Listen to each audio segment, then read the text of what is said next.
So hi, I'm Elizabeth. I am a fourth year. This is my last semester. I study computer science, but with the focus in design. So today I'm going to be talking a little bit about how designing design education taught me design. So it's kind of confusing, but hopefully this talk will make sense.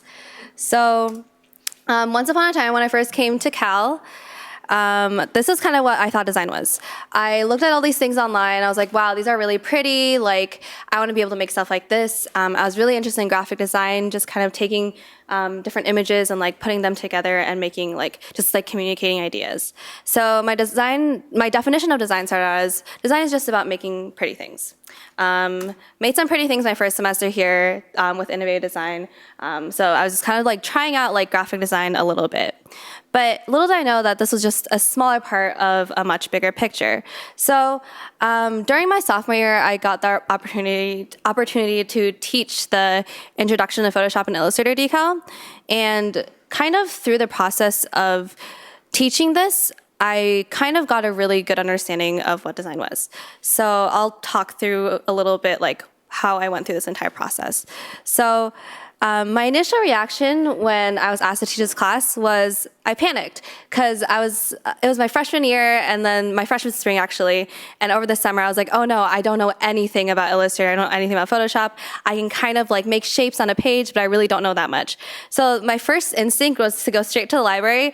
This is actually my bookshelf right now, not back freshman year, but I went to the library, got a bunch of books about design, read a lot about design over the course of a summer, followed like millions of like Illustrator tutorials online, just really looked at all this stuff online and like over the course of the summer, and at the end of it I was like, okay, I think I can kind of like teach Illustrator and Photoshop. I kind of know what design is now a little more.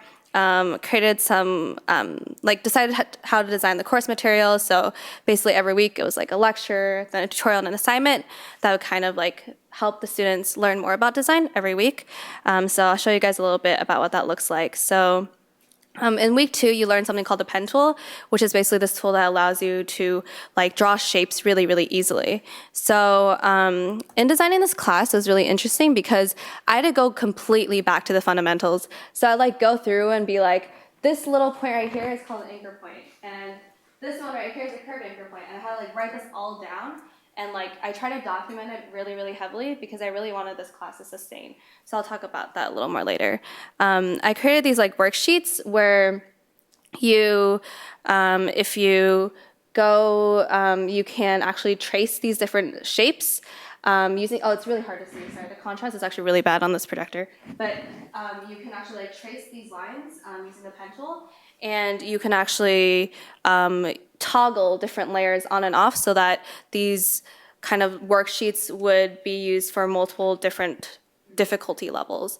So that was something that I really, really wanted to make sure this class could do, is that it would help both the students that were struggling and also help the students that were really far ahead. So that's why if you look at this layers panel right here, there's a beginner mode, an intermediate mode, and an advanced mode so that students don't get bored in class.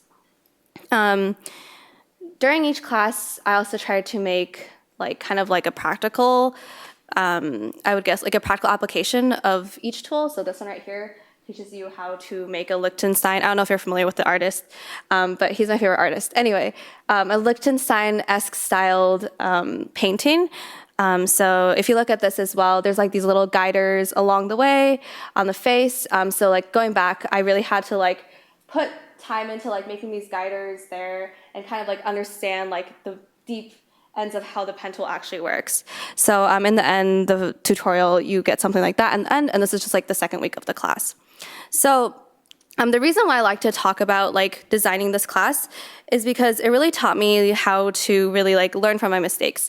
So I taught this class for I think 3 semesters in a row, and each semester I really learned how to take student feedback in, and based on that feedback, I would improve it a lot for the next semester. And also after each class, I would write down all my mistakes that I made, and I would like make sure to keep a lookout for that in like the next semester. Like maybe I need to iterate on or reiterate a sentence like more than once, or teach this tool like for 10 minutes instead of 5 minutes. So I really did a lot of like iterating throughout each semester that I taught this class. The second thing is that I also really wanted this class to remain sustainable. So when I first started teaching this class, I was given like zero information about it because the people who had taught before me basically left me nothing. They just left me like, oh, okay, you're gonna teach like Photoshop and Illustrator and you can just do whatever you want. And I was like, oh, okay, oh no. And so basically what happened was I made it a point to carefully document everything so that this class would be able to sustain itself kind of after I graduate, after I stop teaching it. So right now, the class has actually expanded to, I think, 3 sections, and I'm not teaching it anymore, so it's still going strong. So hopefully it'll be here for a while. But the reason why I bring this up again is because it really taught me a lot about the design process. I kind of treated the students kind of like the users within design. The students really, I had to kind of like go back to like the first time I was learning Illustrator, trying to figure out like the nits and grits of how it worked. I also learned that iteration is key. So the first semester I taught, it definitely wasn't perfect. I remember the first time I taught, I sped through everything in like 20 minutes and I was like, shoot, I talk too fast. And so like after that, I put like the sticky note on my computer that was like, don't talk too fast. And so that kind of helped a little bit. And also the fact that feedback is important. So we did like feedback like twice a semester, and that really, really helped improve the course. Like students tell us like, this is boring and this activity is really fun. So we try to make more activities like the fun activity. And so at this point, my definition of design kind of changed a little bit. I still think hard design is about making things look beautiful, but I also realized that design is user-centered, design is a lot of iteration, and designs are also never final. Like, the course kept on changing. It's still changing right now. There's never going to be the perfect class, but as long as it keeps on changing, then that's good because people are changing all the time as well. Second form of design education I want to talk about is holding workshops. So my sophomore year, held a few workshops. One of them was for Hackers at Berkeley. So this is really interesting because, if you're not familiar with Hackers at Berkeley, they are basically, they teach a lot of workshops for students on campus about like different tools. So like basic web development, like 101 and like all that stuff. And so I designed a workshop for them, design workshop, and this workshop was really interesting because it was targeted toward web developers. So a lot of them didn't think that they actually knew anything about design. They're like, oh, I can't make anything pretty, so I don't know how to do design. So I had to tailor this workshop in a very interesting way where I decided to make it kind of more like mathematical, where I taught them like, oh, you can like use this thing called a grid. Okay, I'll talk faster. You can use this thing called a grid and you can like align it and everything. I also, so this was very interesting in that aspect. I also taught a workshop at Khan Academy.